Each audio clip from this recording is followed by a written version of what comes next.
Compound यानी उपसहसंयोजक यौगिक, जो कि आपका एक इम्पॉर्टेंट टॉपिक है और इससे रिलेटेड जो क्वेश्चंस है वो बार बार आते हैं। और कह सकते हैं यहाँ से जो है कह सकते हैं टॉपिक जो है बहुत ही ईजी है। अगर आपको समझ में आ जा रहा है तो शायद आप जीवन में नहीं भूलेंगे। ठीक है, ये बहुत ही कह सकते हैं ईजी टॉपिक है। तो अगर आपको समझ में नहीं आएगा तो आप कमेंट करते रहेंगे, और अगर कोई भी टॉपिक आपको लग रहा है कि इसमें जो है मतलब जो है हमें समझ में नहीं आया तो उसको जो है ज़रूर कमेंट करते रहेंगे। ठीक है, तो आज जो हम लोग बात करने वाले हैं वो है आपका उपसहसंयोजक यौगिक। ठीक है, अविनाश अब्राहम, गुड इवनिंग। और आप लोग कैसे हैं? ठीक है, चलिए तो हम लोग जो बात करने वाले हैं, ठीक है, यह है योगात्मक। इसमें हम लोग पढ़ रहे हैं क्या? उपसहसंयोजक यौगिक। ये बात ध्यान में रखेंगे, पढ़ना क्या हमें? उपसहसंयोजक यौगिक, जिसमें हम पढ़ रहे हैं योगात्मक यौगिक। ध्यान में रखेंगे, ये चैप्टर आपका नए सिलेबस के अनुसार जो है ये आपका 5वां चैप्टर होगा। ठीक है, नए सिलेबस के अनुसार कितना होगा आपका? ये 5वां चैप्टर है। लेकिन अगर पुराने सिलेबस के अनुसार बात करते हैं तो ये आपका 9वां चैप्टर था। ठीक है, तो चलिए अब उसमें जो हमें पढ़ना है उपसहसंयोजक यौगिक में योगात्मक यौगिक या आणविक यौगिक। जैसे अब ये कैसे समझेंगे, देखिए अगर हम एग्जाम्पल लें, जैसे आपके सिलेबस में है फिटकरी बनाना। ठीक है, फिटकरी कैसे बनाया जाता है? तो हम लोग क्या करते हैं, पोटेशियम सल्फेट लेते हैं यानी K2SO4 लेते हैं, और इसको हम क्या करते हैं, जल में इसको घोल लेते हैं एक निश्चित मात्रा में। और उसके बाद क्या लेते हैं, हम एल्यूमिनियम सल्फेट लेते हैं यानी Al2SO4 का होल थराइस लेते हैं, और इसको भी हम जल में क्या करते हैं, घोल लेते हैं। ठीक है, और उसके बाद फिर हो गया, और उसके बाद जो है इसके बाद जो है जल में घोलोगे तो यहाँ पर H2 होगा, और इसके बाद क्या करते हैं, हम इसको क्रिस्टलीकरण करते हैं। ठीक है, सिंपल सा बात समझेंगे, अभी आपको टॉपिक समझ में आएगा। जैसे मैं कहने का मतलब है कि देखो, एक हम लोग क्या करते हैं, एक बीकर लेते हैं। ठीक है, बीकर में हमने क्या ले लिया, पोटेशियम सल्फेट ले लिया। ठीक है, पोटेशियम सल्फेट, और इसको हमने घोल लिया, एक राउंड ये हो गया। और उसके बाद जो बात कर रहे हैं तो दूसरा जो होता है आपका एल्यूमिनियम सल्फेट होता है, यानी इसको बोलते हैं Al2SO4 का होल थराइस होता है। ठीक है, तो Al2 जो है आपका SO4 का क्या हो गया, आपका होल थराइस हो गया। ठीक है, इसको हम दूसरे बीकर में लेते हैं और जल में क्या करते हैं, हम घोल लेते हैं। तो एल्युमिनियम सल्फेट जो होता है वो जल में जो होता है अल्प विलेय होता है, यानी कम मात्रा में क्या होता है, घुलता है। ठीक है, इसलिए इसे हम थोड़ा सा गर्म पानी में घोलते हैं। ये आप प्रैक्टिकल जब करेंगे, या मैं जब प्रैक्टिकल कराऊंगा तो आपको समझ में आएगा। ठीक है, तो मैं प्रैक्टिकल आपको बताऊंगा ज़रूर। ठीक है, तो यहाँ पर मिल जाएगा आपको एल्युमिनियम सल्फेट। अब करना क्या होता है, दोनों को एक बीकर में मिक्स कर लेना होता है, और इसे ले जा करके आप क्या कर सकते हैं, या चाइना डिश में आप ले जा करके इसको डायरेक्ट डाल सकते हैं। दोनों को मिक्स कर लेंगे, और उसके बाद ट्राईपोड स्टैंड लगा करके इसमें आप क्या करोगे, इसको हीट करोगे, है ना। और जब हीट करते हैं आप और यहाँ पर वायर गेज लगाते हैं तो क्या होता है, एक नए यौगिक का निर्माण होता है, एक नए यौगिक का निर्माण होता है, जिसके कहते हैं हम योगात्मक यौगिक। क्या कहेंगे हम, योगात्मक यौगिक। क्लियर हुआ? अब इसका जो है जैसे अब गर्म करते हैं, गर्म करने के बाद जो है इसे ठंडा करते हैं, और जब ठंडा करोगे तो ये क्या होगा, इसके क्रिस्टल प्राप्त होते हैं, इसके क्रिस्टल प्राप्त होते हैं। ठीक है, जिसे हम कहते हैं क्रिस्टलीकरण। क्या कहते हैं, क्रिस्टलीकरण। ठीक है, तो अब ये जो क्रिस्टलीकरण से जो प्राप्त हमें यौगिक होगा, ठीक है, तो वो हम कहेंगे योगात्मक यौगिक। क्या कहेंगे हम, योगात्मक यौगिक। क्लियर हुआ बात? ये बात ध्यान में रखेंगे। ठीक है, चलिए अब बात करते हैं इसके डिफिनीसन के साथ। तो हमने क्या किया, तो हमने कहा कि भाई हमने ले लिया पोटेशियम सल्फेट। क्या ले लिया हमने, पोटेशियम सल्फेट ले लिया, और क्या ले लिया हमने, एल्यूमिनियम सल्फेट लिया, और उसको हमने जल में विलयन बनाया, और उसे हमने क्या किया, गर्म किया। गर्म करने के बाद जब पानी क्या होता है, 1 से तीसरे भाग पे पहुंच जाता है, या आधे से कम हो जाता है, या आधे से आधा कह सकते हो, जनरली आधे से कम तो होना ही चाहिए। ठीक है, तो हम कह सकते हैं कि वो क्या होता है, क्रिस्टल बनना चालू हो जाता है। ठीक है, तो उसे कहते हैं हम क्रिस्टलीकरण। और उसे क्या करेंगे, अब उसको रख देंगे ठंडा होने के लिए। अब ठंडा हो जाएगा तो फिर आपको क्रिस्टल प्राप्त हो जाएगा, तो उस यौगिक को कहेंगे हम योगात्मक। तो इसका मतलब हमने 2 लवण ले लिया यानी, और इसे हमने क्या किया, इसका क्रिस्टलीकरण कराया, तो एक नया यौगिक बन गया, जिसे हम कहते हैं क्या, योगात्मक यौगिक या आणविक यौगिक कहते हैं। ठीक है, अब यहाँ पर इसका जो फार्मूला होता है क्या होता है, K2 होता है और SO4 होता है इंटू Al2 और SO4 का होल थ्राइस हो जाता है और इंटू 24 H2 हो जाता है। तो हम क्या करते हैं, यहाँ पर 24 इसको जोड़ देते हैं। क्लियर हुआ? यहाँ पर हम क्या करेंगे, 24 यहाँ पर जोड़ देंगे, 24 H2O बन जाएगा। ठीक है, अब इसका डिफिनीसन अब ये हो गया आपका फिटकरी। क्या बन गया आपका, फिटकरी बन गया, यानी जिसको बोलते हैं पोटास एलम भी बोलते हैं इसे। इसका नाम क्या होता है भाई, पोटास एलम, पोटास एलम वो कहते हैं। क्लियर हुआ? तो वही आपका डिफिनीशन अगर देखेंगे तो कह रहा है जब दो या दो से अधिक सरल लवणों को एक निश्चित अनुपात में, ऐसा नहीं है कि आप किसी भी अनुपात में मिला देंगे बन जाएगा, नहीं, एक निश्चित अनुपात में क्या करते हैं, घोलने पर जो प्राप्त विलयन होता है, तो पहले हम जल में उसको घोल लेंगे और जो विलयन प्राप्त होगा फिर उसको मिला करके उसका क्रिस्टलीकरण कराते हैं। ठीक है, क्रिस्टलीकरण कराने पर जो यौगिक प्राप्त होता है उसे हम क्या कहते हैं, योगात्मक यौगिक कहते हैं। क्या कहते हैं, योगात्मक यौगिक या आणविक यौगिक कहेंगे। क्लियर हुआ? जब दो या दो से अधिक सरल लवणों को एक निश्चित अनुपात में घोलने पर, ठीक है, या घोलकर उसका क्रिस्टलीकरण कराने पर जो यौगिक प्राप्त होता है उसे हम योगात्मक यौगिक कहते हैं। क्या कहेंगे, योगात्मक यौगिक कहते हैं। जैसे आप पोटेशियम सल्फेट, एल्युमिनियम सल्फेट को जब आप घोल करके इसका क्रिस्टलीकरण कराते हो तो क्या मिलता है आपको, फिटकरी मिल जाता है। तो एक क्या हो जाएगा आपका, एक यौगिक बन गया, यानी योगात्मक यौगिक बन गया, क्रिस्टलीकरण। क्लियर हुआ? अच्छा, एक और हम एग्जाम्पल देखते हैं इसका। ठीक है, एक और एग्जाम्पल देखते हैं। जैसे मान लीजिए हमारे पास क्या है, कॉपर सल्फेट है। क्या है, कॉपर सल्फेट है, तो CuSO4 है। ठीक है, और इसमें अगर हम इसके एक्वस सॉल्यूशन यानी जलीय विलयन में हम क्या करते हैं, अमोनिया प्रवाहित करते हैं। क्या करते हैं, एमीन, कॉपर हो जाएगा आपका, टेट्रा एमीन हो जाएगा, कॉपर टेट्रा सी रहता है, 2 क्वेश्चन। ठीक है, तो ये बन गया आपका। तो ये कह सकते हैं, देखो एक यौगिक ये बन गया और एक यौगिक ये बन गया। क्लियर हुआ नहीं हुआ? तो ये सब क्या कहलाते हैं भाई, योगात्मक यौगिक कहलाते हैं। अब बात करते हैं, इसमें तो 2 तरीके का यौगिक लिखा गया है। एक तो देखिए कोष्टक में लिखा गया है और एक बिना कोष्टक का ऐसा लिखा गया, समानतः लिखा गया। तो इसका मतलब जो है ये 2 तरीके का दिख रहा है, यानी 2 प्रकार का होगा।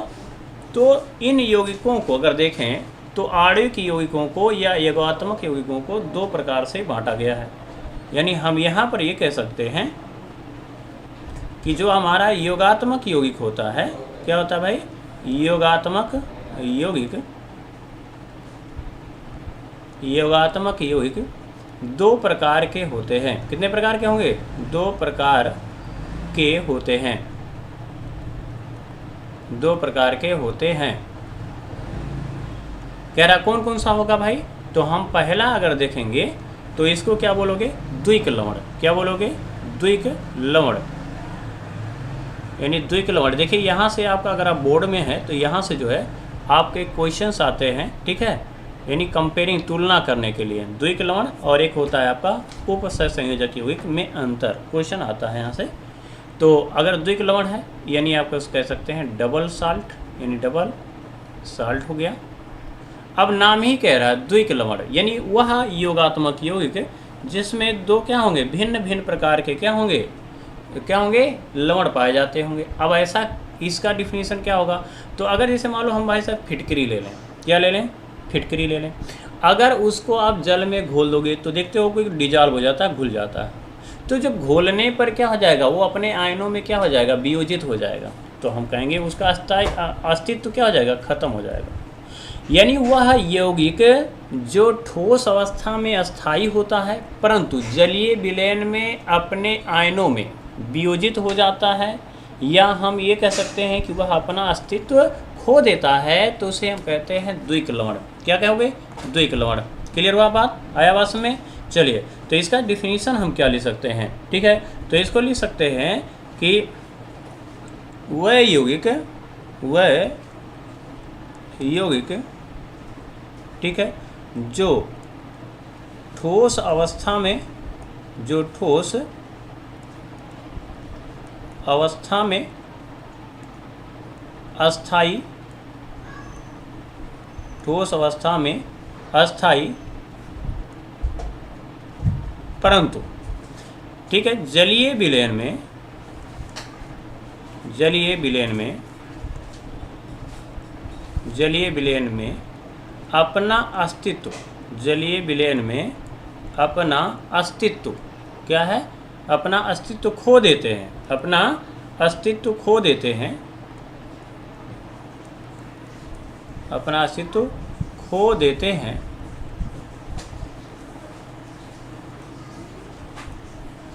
खो देते हैं, द्विक लवण कहलाता है। क्या कहलाता है भाई? द्विक लवण कहलाता है, द्विक लवण कहलाता है। बात है इसमें, यानी वही होगी कि जो ठोस अवस्था में क्या होते हैं, अस्थायी तो होते हैं, परंतु जलीय विलयन में वे अपना अस्तित्व खो देते हैं। वो इसलिए क्या होता है, यानी उसे द्विक लवण कहते हैं। खो देने का मतलब है, कह सकते हैं अपने घटकों में वियोजित हो जाते हैं, या ऐसे कोष्टक में लिख सकते हो कि घटकों में क्या हो जाते हैं, वियोजित हो जाते हैं। उसे हम क्या कहते हैं, द्विक लवण कहते हैं। क्लियर हुआ नहीं हुआ? अब कहोगे अच्छा अगर हम बात करें तो इसमें जैसे मान लोगे, इसमें लिख सकते हैं कि इनमें सभी घटकों का, इनमें सभी घटकों का रासायनिक परीक्षण किया जा सकता है, यानी इनको टेस्ट हम कर सकते हैं, परीक्षण किया जा सकता है। अभी कैसे समझेंगे, एग्जाम्पल से समझिए, ठीक है, किया जा सकता है,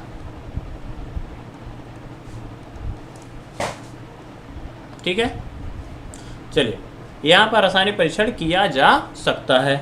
क्लियर हुआ? अब कैसे समझेंगे, जैसे कह रहा है कि हमारे पास क्या था, यानी फिटकरी था, फिटकरी को अगर K2SO4 है इंटू Al2SO4 का होल थ्राइस है, Al2SO4 का क्या है, होल थ्राइस है, इंटू 24 क्या है आपका, H2 है। अगर इसे आप जल में घोल देंगे, किसमें, जल में अगर आप घोल देते हो तो भाई साहब टूट जाएंगे, वियोजित हो जाएंगे। तो कह रहा कैसे, तो कहेंगे देखो K2 जो होगा ना वो K प्लस में और K प्लस में क्या होगा, वियोजित हो जाएगा। तो कितना K मिल जाएगा, 2। तो यहाँ पर 2K प्लस में ये वियोजित हो जाएगा। अब देखिए यहाँ पर मिल गया क्या, SO4 2-, इसको ऐसे रहने दीजिए।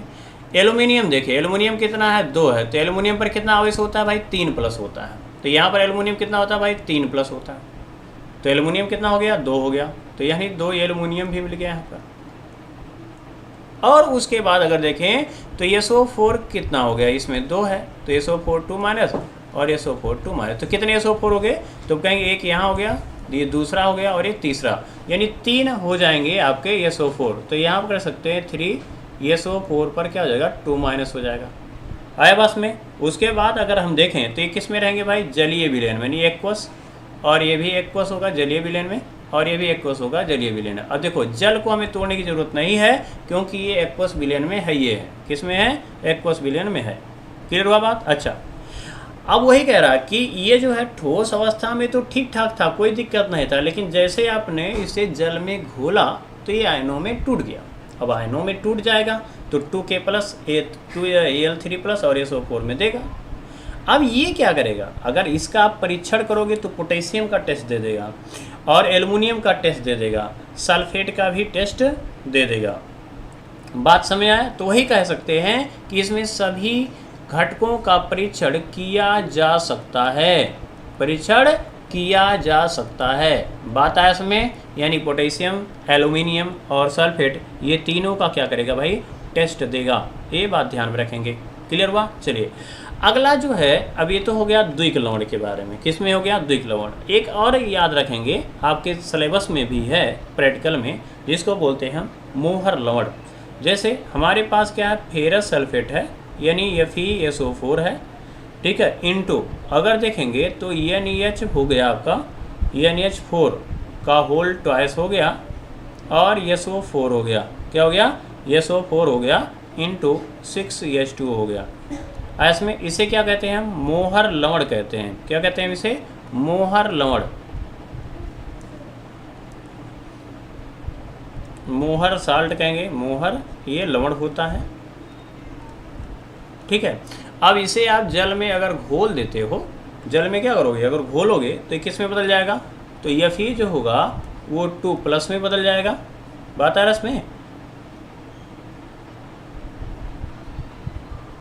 और उसके बाद जो है आपका सल्फेट है, तो SO4 जो होगा वो 2- में हो जाएगा। अब देखिए एक SO4 यहाँ भी मिल जाएगा, तो हम लिख सकते हैं यहाँ 2।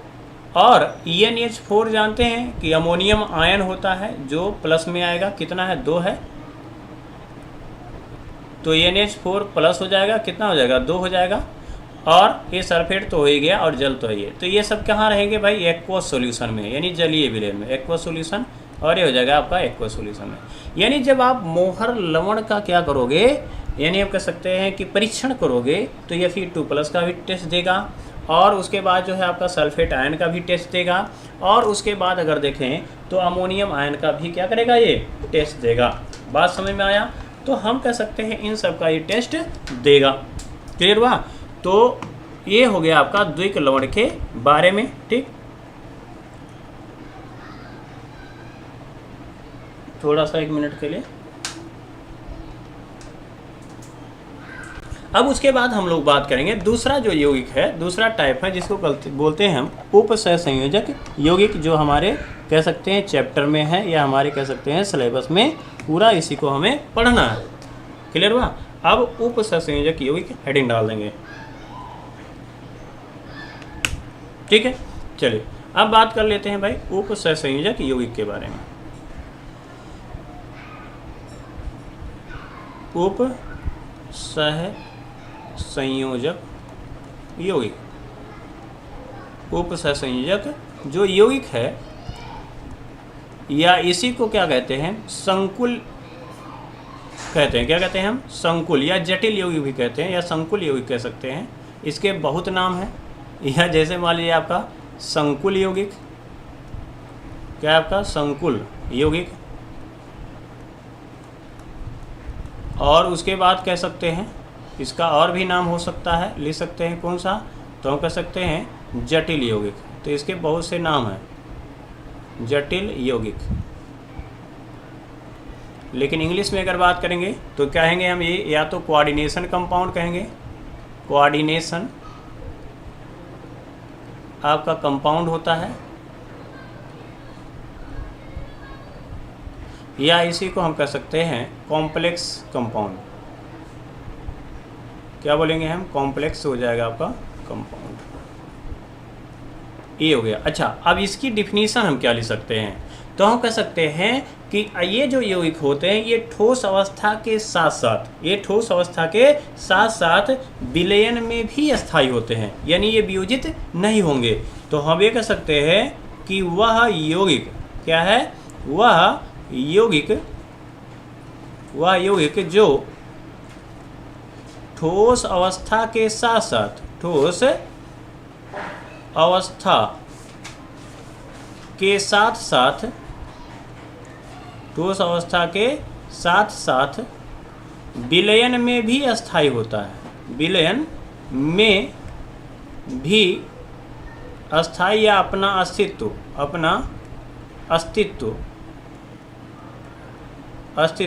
रखता है, विलयन में भी अपना अस्तित्व रखता है, खोता नहीं है, अस्तित्व रखता है। ठीक है, उपसहसंयोजक या संकुल यौगिक कहलाता है। क्या कहलाएगा भाई? संकुल यौगिक कहलाता है। बात आया इसमें? संकुल यौगिक कहलाता है। अब कैसे समझेंगे? तो जैसे आकर मान लीजिए हमारे पास पोटेशियम फेरोसाइनाइड है, K4 है, Fe है, और Cn का होल 6 है। क्लियर हुआ नहीं हुआ? अब इसे जब आप जलीय विलयन में मान लो हमने घोल दिया, किसमें? जलीय विलयन में, है ना, जलीय विलयन या जल में हमने घोल दिया, तो ये क्या हो जाता है, 4K+, तो ये आगे बाहर निकल जाता है। ठीक है, लेकिन जो Fe है, जो आपका मुख्यतः उपसहसंयोजक बंध बनाया हुआ है, ठीक है, ये 4- हो जाएगा। तो यहाँ पर पोटेशियम जानते हैं 1+ होता है, तो 4 निकलेगा तो 4+ हो जाएगा, तो इस पर क्या हो जाएगा, तो हम कहेंगे इस पर 4- हो जाएगा, तो ये हो गया 4-। ठीक है, तो इसको बोलते हैं फेरोसाइनाइड आयन। क्या है? फेरोसाइनाइड आयन बोलते हैं इसको, फेरोसाइनाइड आयन, फेरोसाइनाइड आयन। अब इसका IPSC नाम हम लोग बाद में देखेंगे, आयन है। ठीक है, अब यही जो है आपका जटिल है, यही इसको बोलते हैं हम जटिल आयन। क्या बोलते हैं हम? जटिल आयन बोलते हैं। बात आया इसमें? इसको क्या बोलते हैं हम? जटिल आयन। तो यहां पर अगर देखें, ठीक है, तो यहां देखो फेरोसाइनाइड Cn जो है, Cn साइनाइड जो है वो अलग नहीं हुआ, आयरन अलग नहीं हुआ। इसका मतलब है कि जब आप इसका परीक्षण करेंगे, जब आप इसका परीक्षण करेंगे तो जो परीक्षण आपका पोटेशियम फेरोसाइनाइड देगा वही परीक्षण ये भी देगा। बात है इसमें? तो इसका मतलब क्या है कि इसके प्रत्येक भाग का हम रासायनिक जो है परीक्षण नहीं कर सकते। प्रत्येक भाग का रासायनिक परीक्षण हम नहीं कर सकते हैं। इसका मतलब क्या हो गया कि इसका जो जटिल आयन के गुण जो होते हैं वो अवयवी आयनों के से क्या हो जाते हैं? भिन्न हो जाते हैं। बात आया समय? तो ये हम ये कह सकते हैं। ठीक है, तो उपसंयोजक यौगिक अगर लिखना है तो आप इसका डिफिनीशन ऐसे लिख सकते हो। ठीक है, आया समय? तो ये वह यौगिक जो ठोस तथा द्रव, ठोस के साथ साथ, ठीक है, द्रव या विलयन में भी अपना अस्तित्व बनाए रखते हैं। ठीक है, उसे हम क्या कहते हैं? संकुल यौगिक या उपसंयोजक यौगिक कहते हैं। बात समझ आया? चलिए अगला जो है क्वेश्चन ये आता है कि द्विक लवण तथा उपसंयोजक यौगिकों में अंतर। ठीक है, और लिखना होगा तो ये जो होता है ये भाई अस्थाई होता है। क्या होता है? ये अस्थाई होता है, इसलिए ये वियोजित नहीं होता। चलो ठीक है, अगला हम देखते हैं अंतर पूछा जाता है। कभी कभी अगर आप बोर्ड का एग्जाम की तैयारी कर रहे हैं तो भाई साहब अंतर पूछेगा। अंतर क्या पूछेगा कि द्विक लवण, अगला हेडिंग लिखेंगे द्विक लवण तथा उपसहसंयोजक यौगिक या जटिल कह सकते हो इसको, जटिल यौगिकों में अंतर। जटिल यौगिकों में अंतर ये आ सकता है। बात आया समय? ये पूछ सकता है डिफरेंस बिटवीन, ठीक है, double salt and coordination compound, ये आ सकता है। चलिए ठीक है, अब इसको हम कैसे लिखेंगे? तो इसमें देखिए हमें बनाना होगा,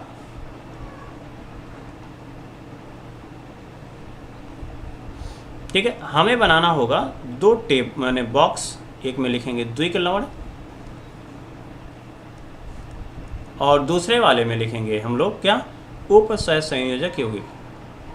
उपसहसंयोजक यौगिक या जटिल यौगिक लिख सकते हो। ठीक है, अब इसको हमने खींच लिया ऐसे लाइन, और आप भी खींच लेंगे। ठीक है, चलिए अब यहाँ पर अगर देखें तो इसमें क्या अंतर हो जाएगा उसको देखते हैं।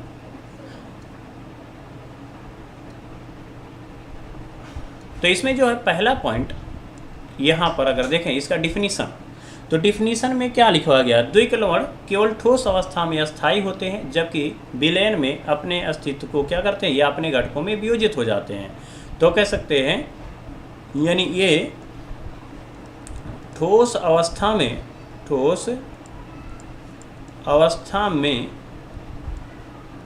अस्थायी होते हैं।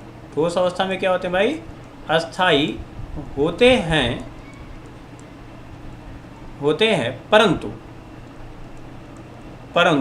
जलीय विलयन में या विलयन में ठीक है, अपने घटकों में वियोजित हो जाते हैं। अपने घटकों में क्या हो जाते हैं भाई? वियोजित हो जाते हैं। ये हमने देख लिया, वियोजित हो जाते हैं। क्लियर हुआ? अच्छा, अब इसमें क्या था? ये तो अपने घटकों में वियोजित नहीं होते हैं। आया बस में? तो हमें लिख सकते हैं कि ये ठोस तथा द्रव दोनों, या विलयन लिख सकते हैं दोनों, अवस्थाओं में, दोनों अवस्थाओं में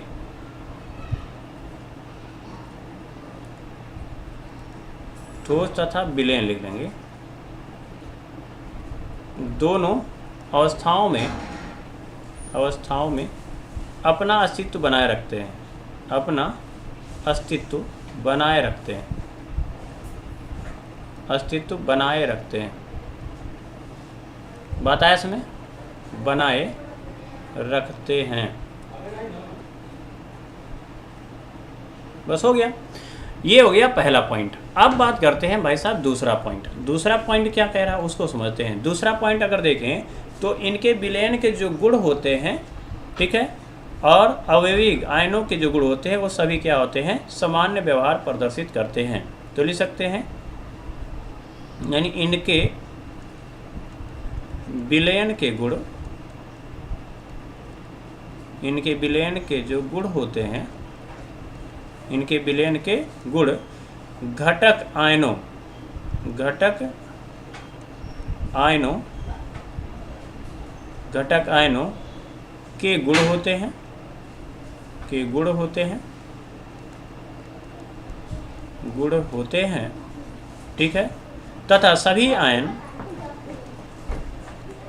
तथा सभी आयन, सभी आयन समान व्यवहार प्रदर्शित करते हैं, सामान्य व्यवहार प्रदर्शित करते हैं, प्रदर्शित करते हैं। क्लियर हुआ बात?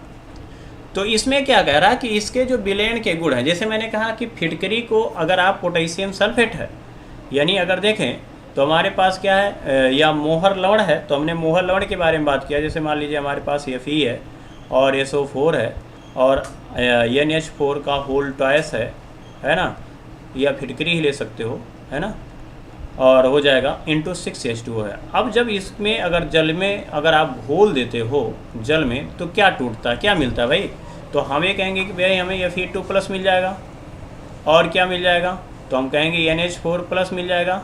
कितनी संख्या में, तो कहेंगे 2 है तो 2 मिल जाएगा यहाँ पे, और सल्फेट आपका 2 मिल जाएगा। सल्फेट क्या जाएगा आपका 2 मिल जाएगा, और सब कैसे होंगे, जलीय विलयन होंगे, इसलिए एक्वस लिखा जाता है। तो हम ये कह सकते हैं कि इनके विलयन का जो गुण होता है वो घटक आयनों के, यानी जो जिससे मिलकर के बना है, तो किससे मिलकर बना है, तो आयरन बना है, अमोनिया और सल्फेट से मिलकर बना है।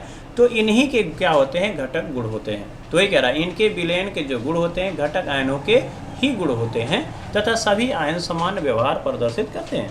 यानी Fe3+ है तो Fe3+ जो व्यवहार दर्शाता है वही दिखाएगा, NH4+ वैसे व्यवहार दिखाएगा, सल्फेट आयन वैसे ही व्यवहार दिखाएंगे। लेकिन बवाल तो तब हो जाता है जब आप किसमें आते हैं, उपसंयोजक यौगिक में आते हैं, ठीक है। तो इनमें हम कह सकते हैं, इनमें, ठीक है, जटिल, इनमें जटिल आयन के गुण, इनमें जटिल आयन के जो गुण होते हैं, जटिल आयन के गुण घटक आयनों के, किसके, घटक आयनों के, घटक आयनों के गुणों से भिन्न होते हैं, घटक आयनों के गुणों से भिन्न होते हैं, भिन्न होते हैं। आया बात में? ये ऐसा क्यों होता है? जैसे हमारे पास क्या है, जैसे मैंने कहा कि हमारे पास भाई साहब K4 है और Fe है ना, क्या है, K4 है और क्या है, Fe है, और Cn का क्या है आपका होल 6 है। अब इसको जब आप तोड़ते हो ना तो इसमें 4K+ निकलता है, और उसके बाद अगर देंगे प्लस तो Fe हो जाता है और Cn का होल 6 हो जाता है, और इस पे आ जाता है 4-, यही ना आता है। तो इस केस में अगर हम देखें, इस केस में अगर हम देखें तो हम कहेंगे कि पोटेशियम भाई तो अपना आयन देगा, यानी अपना गुण दिखाएगा, लेकिन ये तो अलग दिखा रहा है और ये गुण अपना अलग दिखाएगा। लेकिन ठीक है, यहाँ पर अगर Fe का देखेंगे तो Fe भाई साहब और Cn- है, तो Fe जो आपका होगा 2+ में और Cn होगा 1- में। तो Fe का जो 2+ का गुण है, ठीक है, और Cn का जो गुण है ठीक है, ये क्या होंगे, भिन्न भिन्न होंगे। फिर से समझिए बात को, जैसे कह रहा है कि K4 FeCN का होल 6 है, ठीक है। अब इससे किससे मिलकर के बना है, तो हम कहेंगे ये तो भाई साहब K+ से मिलकर बना है, और क्या किससे मिलकर बना है, Fe2+ से मिलकर बना है, और Cn- से मिलकर के बना हुआ है। यानी इसके जो आयन का जो गुण है वो इनकी वजह से आएगा, तीनों की वजह से। अच्छा, जब आप इसे विलयन में घोल रहे हो, जल में घोल रहे हो, तब तो ये जो FeCN का होल 6 है ये तो टूट ही नहीं रहा है ना। तो जब वियोजित नहीं होगा तो इसका मतलब क्या हो जाएगा कि ये अपना गुण अलग दिखा देगा, है ना। इसका गुण क्या होगा, अलग होगा, तो इनसे क्या होगा, मैच नहीं कर पाएगा इन तीनों से। इसलिए वही कहा गया कि इनमें जटिल आयन के जो गुण हैं घटक आयनों के गुणों से क्या होते हैं, भिन्न होते हैं, यानी जिससे बने हैं उनके गुणों से क्या होंगे, भिन्न होंगे। क्लियर हुआ बात। चलिए ये हमने देख लिया। अच्छा, अब उसके बाद देखेंगे तीसरा पॉइंट क्या कह रहा है कि जो द्विक लवण में धातुएं अपनी सामान्य संयोजकता प्रदर्शित करते हैं, यानी द्विक लवण में धातुएं, यानी जो धातु होता है, धातुएं अपनी सामान्य संयोजकता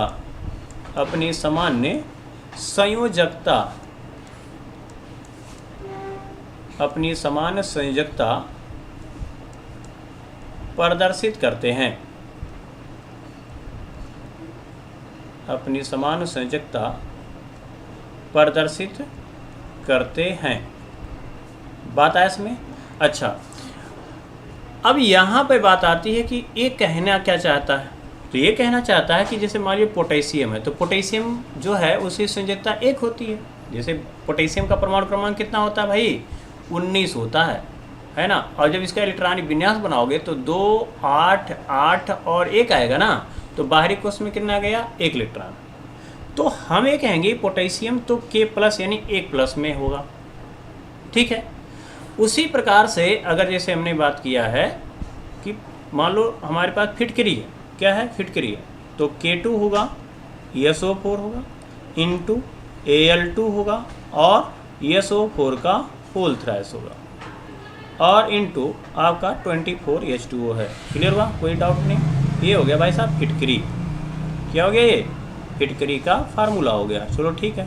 अब यहाँ पर जो पोटेशियम है वो तो K+ में है, यानी पोटेशियम की संयोजकता कितनी होती है, 1, वो तो है ही है। उसके बाद एल्यूमिनियम देखोगे तो एल्यूमिनियम की जो एल्यूमिनियम है, तो इसके बाहरी कोश में कितने इलेक्ट्रॉन होते हैं भाई, 13 होंगे। तो इसको लिखोगे तो 2, 8 और क्या हो जाएगा भाई, 3 हो जाएगा। 2, 8 और 3 हो जाएगा। क्लियर हुआ नहीं हुआ। तो जब 2, 8, 3 होगा तो बाहरी कोश में कितने इलेक्ट्रॉन, 3 इलेक्ट्रॉन। तो इसलिए इसकी संयोजकता कितनी हो जाएगी, 3 होगी। बात आया इसमें। इसीलिए पोटेशियम जो है इसमें वो 3+ में है, यानी ये अपनी ऑक्सीकरण संख्या को अदला बदली नहीं कर सकता। कारण क्या है, तो अगर देखा जाए तो यहाँ पर जो है ये द्विक लवण बनाते समय क्या होगा, अपनी समान संयोजकता को प्रदर्शित कर रहे हैं। आया समय, तो वही लिखा गया है यहाँ पे, ठीक है, कि आपका द्विक लवण में जो धातुएं होती हैं वो अपनी समान संयोजकता, ठीक है, समान संयोजकता प्रदर्शित करती हैं। लेकिन अगर हम बात करते हैं यहाँ पर, है ना, तो जटिल यौगिकों में धातुओं की संयोजकता समान से अधिक भी हो सकती है। तो जटिल यौगिकों में, यानी उपसंयोजक यौगिकों में, ठीक है, धातुओं की, यानी केंद्रीय धातुओं की कह सकते हैं कि धातुओं की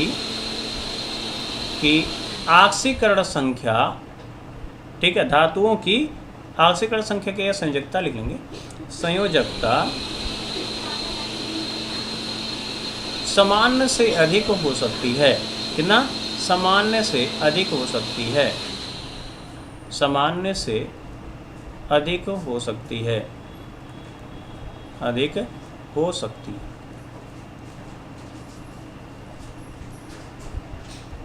बात है इसमें तो अगर हम बात करें जटिल यौगिकों में जो धातु होंगे उनकी संयोजकता सामान्य से क्या हो सकती है, अधिक हो सकती है। जैसे हमारे पास Fe है और अगर वो 2+ में है, Fe है अगर वो किस में है भाई, 2+ में है, ठीक है। तो ये जो है इसका मतलब क्या है, सामान्य संयोजकता कितनी है, 2 है। लेकिन ये अपनी संयोजकता को बढ़ा भी सकता है, यानी 6 तक भी बढ़ा सकता है, जैसे यहाँ पर है, बात आया, देख रहे हैं। तो यहाँ पर अगर देखें तो Fe जो है आयरन है, तो इसकी संयोजकता कितनी हो सकती है, 6 हो सकती है। कहाँ हो सकती है, 6 हो सकती है।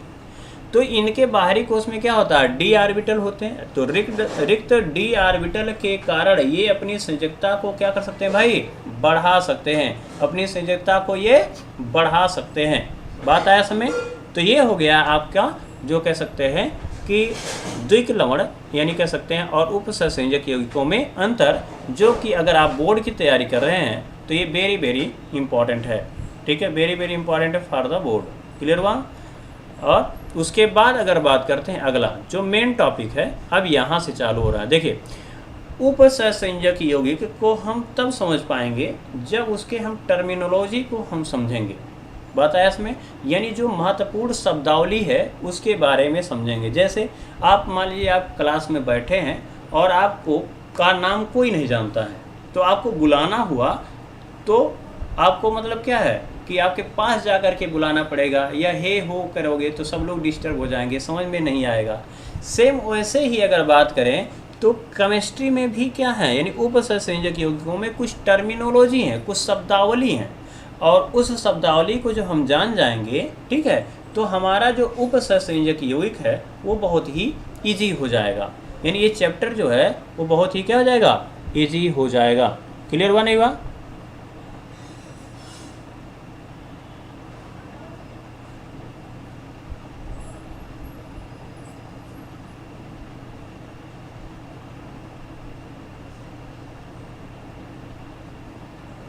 ठीक है, चलिए अगला हम बात कर रहे हैं। दीप शर्मा क्या बोल रहे हैं आप, E 580 नंबर आए हैं, किस में आए हैं,